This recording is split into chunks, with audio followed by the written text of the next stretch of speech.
banyak ya clue-nya. Yang menjadi patokan yang mana, Jones ya? Yang menjadi patokan adalah yang sudah pasti bisa kita tulis ya. Di sini Tio duduk di urutan terakhir ya. Berarti urutan terakhir di sini katakanlah ya. Tio nih, Tio ya. Tio. Nah, udah dapet ini gampang nih.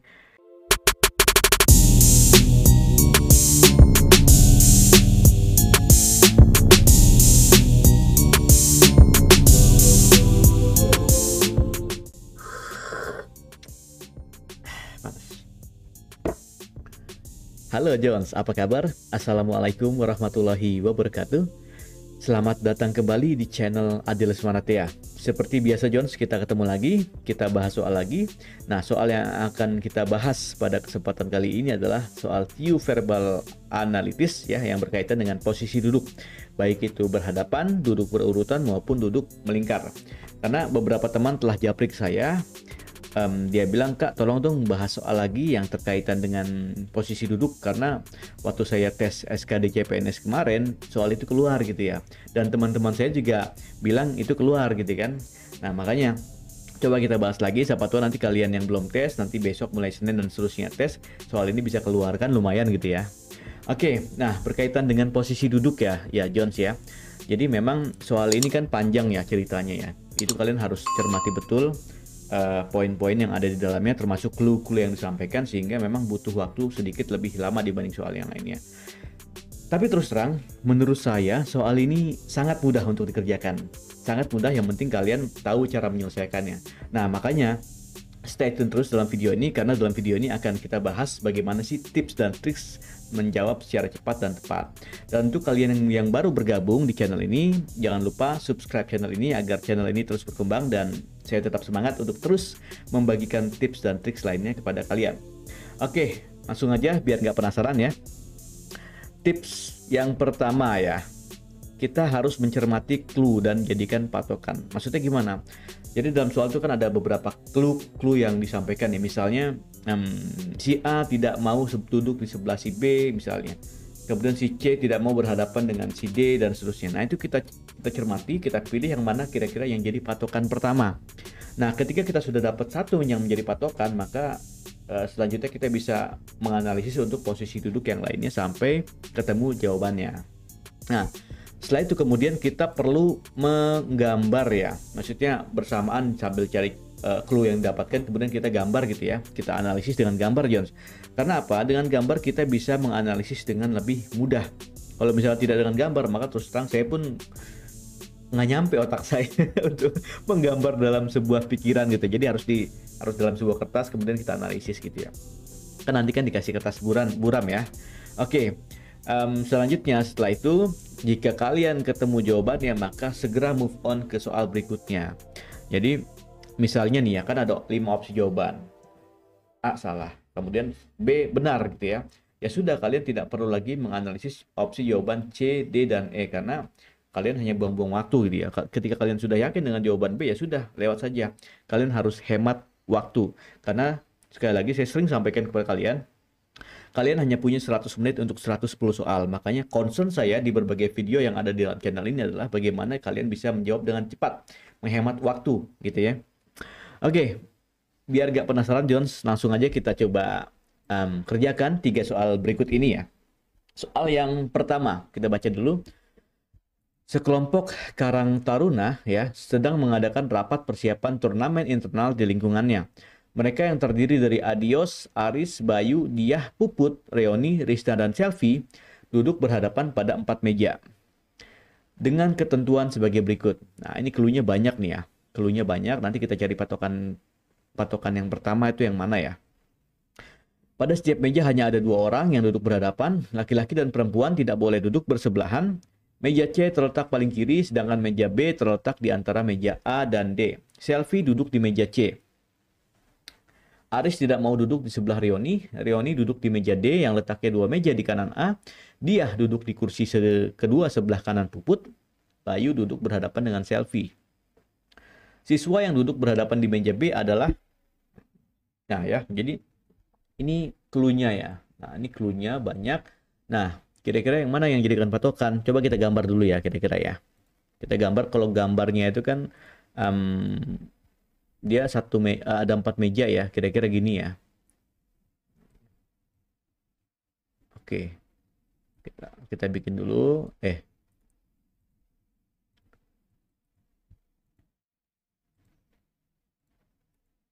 Oke,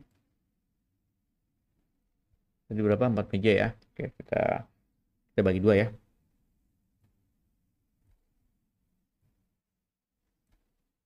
Oke, kemudian duduk mereka di sini 1, 2, 3, 4 ya.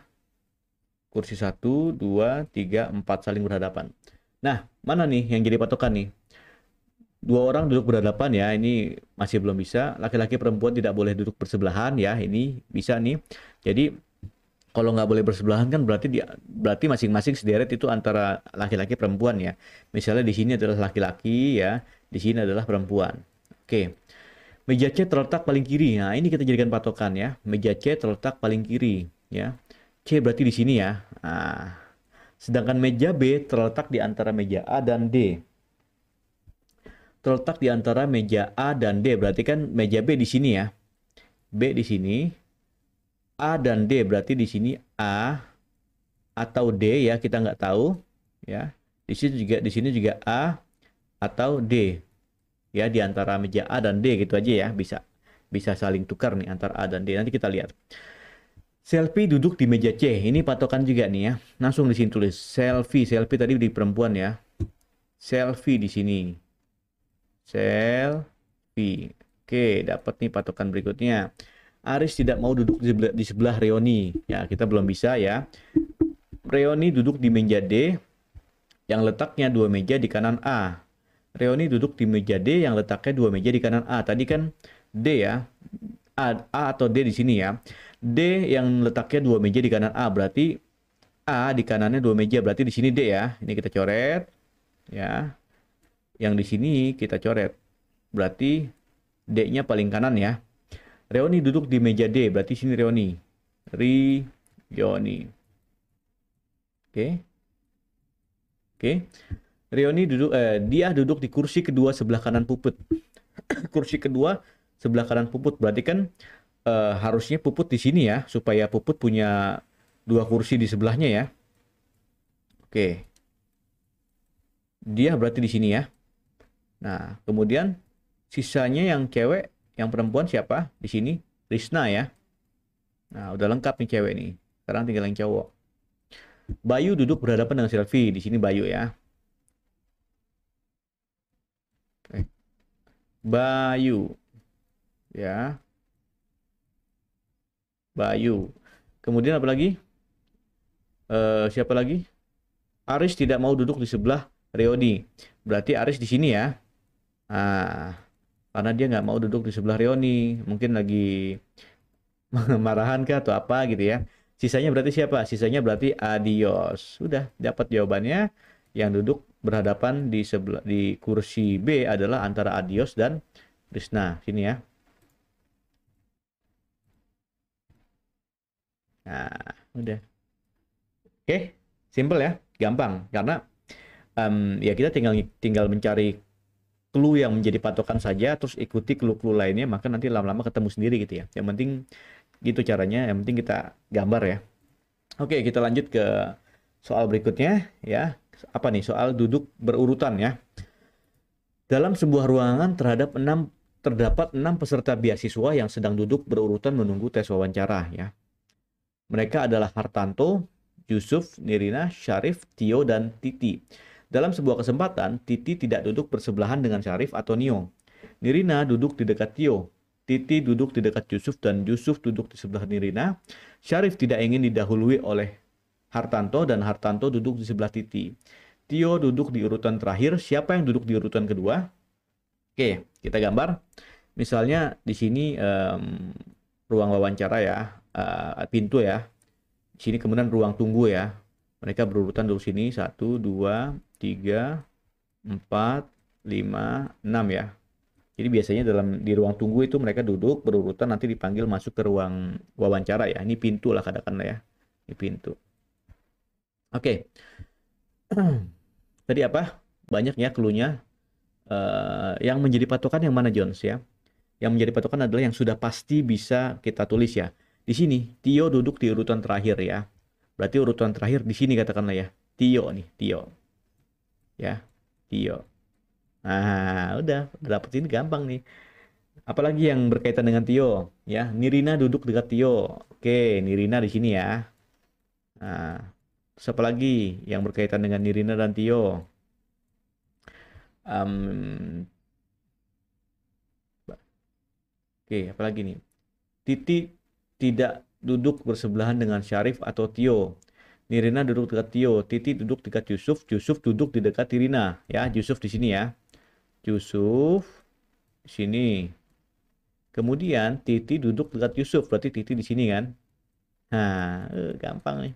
Bisa dua lagi nih. Apa nih?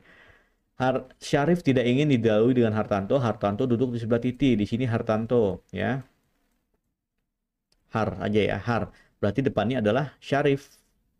Pertanyaannya apa? Siapa yang duduk di urutan kedua? Jawabannya adalah Hartanto. Ya, simpel ya? Simpel banget.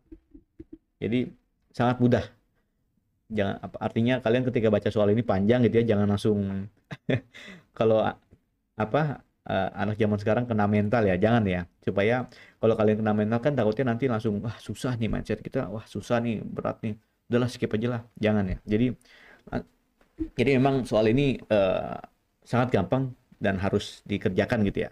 Lumayan kalian dapat poin maksimal, dapat poin betul dari sini ya. Oke, nomor 3. Dalam sebuah rapat pengurus RT dan RW, 8 orang duduk melingkar dengan ketentuan. Mulyadi duduk berdekatan dengan Eko, Bayu duduk tepat berhadapan dengan Eko. Rio duduk tepat di samping kanan Bayu. Cecep dan Rio duduk saling berhadapan. Darsono duduk di antara Bayu dan Tio. Nanang yang baru saja datang ya akan duduk di mana gitu ya. Oke, di sini kita gambarkan lagi ya, gambar kursi yang melingkar ya. Katakanlah gini ya, di sini gambar saya jelek sih kalau gambar melingkar ya, jadi sudahlah.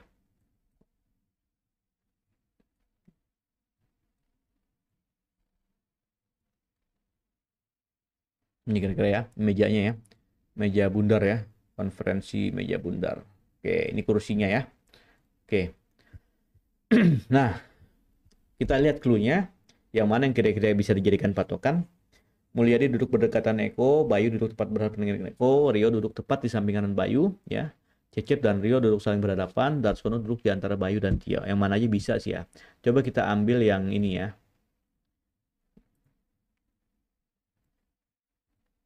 Kita ambil Cecep dan Rio ya. Cecep dan Rio, katakanlah di sini Rio. Sorry, biar nggak kelihatan ya kalau merah ya. Kelihatan sih, cuman agak kurang jelas mungkin ya. Kita kasih kuning aja. Di sini adalah Rio ya misalnya. Di sini adalah Cecep ya, berhadapan ya. Nah, terus siapa lagi nih? Yang berkaitan dengan Cecep Rio tadi. Ini kalau kita dapat clue gini, berarti kita mencari clue yang lainnya. Kalau kita dapat patokan seperti ini misalnya ya, kayak tadi di soal sebelumnya. Terus kemudian kita cari clue yang lain yang berkaitan dengan patokan ini ya. Ini kan Rio dan Cecep. Nah, kita cari mana nih? Rio. Rio lagi nih. Rio duduk tepat di samping kanan Bayu ya. Tepat di samping kanan Bayu. Berarti Bayu di mana nih? Bayu di sini ya. Samping kanan ya, Bayu. Oke. Apalagi? Bayu duduk tepat berhadapan dengan Eko ya. Eko. Di sini berarti Eko ya. Apalagi? Eko. Mulyadi duduk berdekatan dengan Eko. Berarti kalau di sini sudah ada Cecep, berarti Mulyadi di sini ya. Oke, apalagi? Darsono duduk di antara Bayu dan Tio. Di antara Bayu dan Tio berarti Tio di sini ya. Tio di sini berarti Darsono. Sisanya siapa? Yang baru datang, si Nanang ya. Tinggal dia sini kursi kosong kan. Nah, berarti Nanang tepat berhadapan dengan Tio. Di Bayu nggak ya? Langsung aja. Berhadapan dengan Tio. Jadi jawabannya adalah bravo. Terus kalian penasaran, bener nggak nih ya? Coba lihat berhadapan dengan Cecep? Enggak. Bersebelahan dengan Eko? Enggak. Tepat di sebelah kanan Mulyadi? Enggak juga. Di sebelah kiri malah ya Mulyadi ya. Tepat di sebelah Bayu? Oh tadi udah salah ya. Tepat sebelah Bayu enggak. Jadi maksudnya gini John. kalau kalian sudah dapat poin opsi B apa jawabannya B gitu ya, kalian nggak usah tertarik untuk menganalisis C, D dan E. Aduh, bener gak ya? Coba lihat yang C, lihat yang D dan E gitu kan. Ya ya maksudnya ya kalau penasaran sih gimana ya? Maksudnya eh, kalian buang-buang waktu gitu loh. Sementara kalian kan harus hemat-hemat waktu. Soal-soal seperti SKD CPNS kan waktunya sangat-sangat terbatas ya, 100 menit untuk 110 soal. Jadi kalau kalian tidak menghemat waktu, ya nanti kalian akan kehabisan waktu sementara masih ada nomor-nomor lain yang belum kalian kerjakan kan sayang gitu ya. Dan ini sangat banyak ya kasus seperti ini ya teman-teman yang gagal lolos passing grade hanya karena kehabisan waktu karena terlalu asik gitu ya. Ini nggak ketemu jawabannya, masih menganalisis sampai nggak terasa tahu-tahu sudah 5 menit habis hanya untuk satu soal, ya kan? Apalagi kalau soalnya tinggal dua dua opsi jawaban gitu kan, bingung menganalisis. Kalau saya sih pilih saja salah satu gitu ya. Nah, langsung skip ke soal berikutnya gitu. Kalau misalkan nanti ada sisa waktu luang, balik lagi baru analisis lagi. Nah, kayak gini kan kita sudah ketemu jawabannya B, udah yakin aja nggak usah lagi penasaran dengan C, D dan E ya, karena kalian harus sekali lagi menghemat waktu. Oke, saya kira itu yang bisa saya sampaikan. Mudah-mudahan bermanfaat buat teman-teman semua ya. Jadi, selamat buat teman-teman Jones yang sudah lolos passing grade. Tetap segera persiapkan diri kalian untuk menghadapi SKB di tahapan berikutnya. Dan untuk teman-teman yang masih belum beruntung, masih belum berkesempatan untuk lolos passing grade, jangan patah semangat tetap belajar untuk menghadapi tes CPNS di tahun berikutnya. Selanjutnya untuk teman-teman Johnson semua yang masih belum tes ya, mungkin tes mulai Senin atau seterusnya sampai di masa akhir SKD CPNS, tetap manfaatkan waktu luang kalian untuk terus belajar, terus latihan ya. Ingat dosis dari saya, 3 kali sehari dosis latihan untuk kalian. Sampai jumpa.